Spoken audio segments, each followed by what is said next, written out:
about 17 to 20% of our gross national product. So when they looked at the quality of doctors, we have the best schools. People come from all over the country to come to school here, and we pay the most, so we have the best doctors, right? Does anybody disagree with that? So when they looked at standard of care, they compared drugs. I mean, that's the standard across the board, no matter what country you go to. But the funny thing about that, the amazing stat about that is that we're 5% of the world's population, yet we take about 70% of the world's prescription medication. So the other 95% of the world splits that 30%. So we spend the most money on healthcare, we have the best doctors, we take the most medication. Shouldn't we be number one in the study if that equates health, right? Yeah. Wrong. As you heard earlier, we rank 37. So I looked it up, with FIFA coming up, we rank 14th in the world in soccer. So we're better in soccer than we are at healthcare, but we suck at soccer. So what's that say about our healthcare system, right?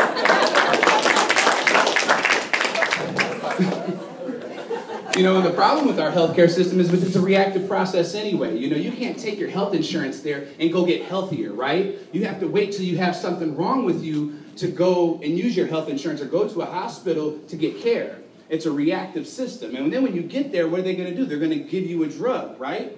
So the question begs in my mind, is that really the best way to either get healthy or if you are healthy, to stay and maintain that? The answer is no, right? So if that's not the best way, then what is? And what is health anyway, right? So if you're like most people, when I ask the question, how do you know you're healthy? They say, well, I feel good. And it's like, okay. So the number 1 and 2 killers in America right now are cancer and heart disease. What's the number 1 sign of a heart attack? How do you know you're having a heart attack? How do you know it's coming? When it gets there, right? The pain from that. And then you take cancer.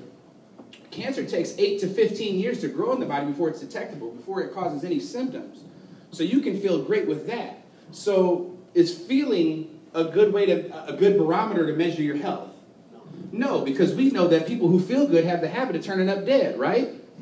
And so if we were to go over here to the gym and we were to ask these people, how do you know you're healthy?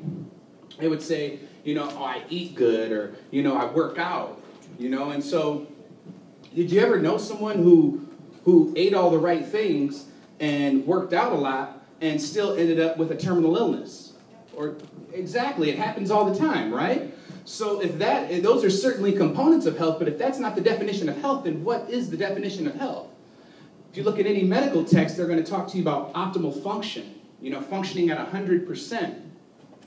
So if you want to function at 100%, you need to know what controls function in the body. It's the same thing that controls healing in the body. It's your brain, it's your central nervous system.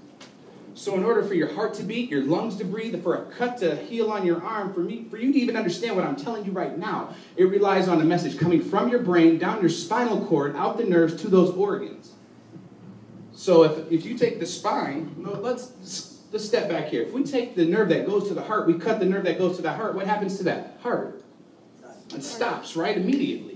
So if we scale that back and we take that same nerve going to that heart and we twist the bones out of alignment and we squeeze at that heart's life source, is that heart better or worse because of the pressure on its life source? It's worse, right? Okay, and so if we were to leave that there for 10 or 15, 20 years, do you think that heart would be less or more susceptible to disease? More. And so this, to put it in perspective for you, this would be the same as if I came to you with your job and I jumped on your back and I said, okay, do your job. Now, you'd be able to do your job, but it'd take you longer to do your job. It'd take you more effort, and by the end of the day, you'd be flat out tired. So if I did this with you for 20 years, day in, day out, do you think that'd leave you more or less susceptible to disease? More. This is the same thing that's going on in your body.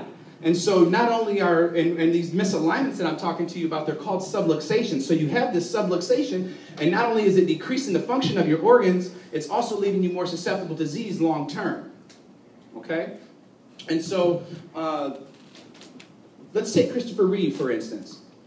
Everybody knows him. He was Superman. He was in a horse accident. He fell off the horse, hit his chin, broke the top bone here in his spine. It pushed back into his spinal cord, 19 millimeters, right here at the top. Now, what was the cause of that? I mean, or what was the effect of that. Everything below that didn't work. He was on a heart machine, iron lung. He was on a feeding tube. He had people massaging his stomach so he could use the restroom. But it only worked for so long. And you know why? Is because what we're finding out is, and any spinal surgeon will tell you, is that with these spinal injuries, that there's a process known as accelerated aging with the organs. And so even though he had all this going on, his organs were beginning to fail him. Okay? And so,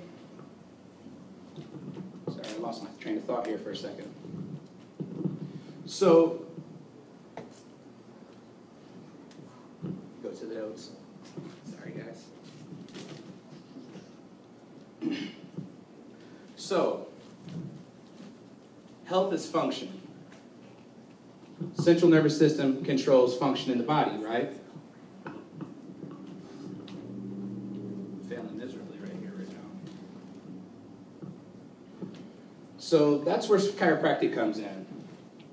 So when you come into my office, come into any chiropractor's office, we're going to do an evaluation on you. We're going to take a picture of your spine. We're going to take an x-ray of your spine.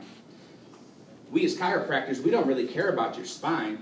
We could care less about the bones. But the reason we do this is because we know that the condition of your spine is a direct correlation to the condition of your nervous system, your spinal cord, which is what's controlling your function and your healing in your body, right? So that's why we take that. From those x-rays, we look at those. We look at the weak points, we analyze. We can see where the misalignments are, where the subluxations are, so that we can lay you down on the table, we can adjust you, we can remove that interference from your nervous system, so that you can heal and function at 100% like you were designed to, so that we don't have to be better at soccer than we are at healthcare in this country, right?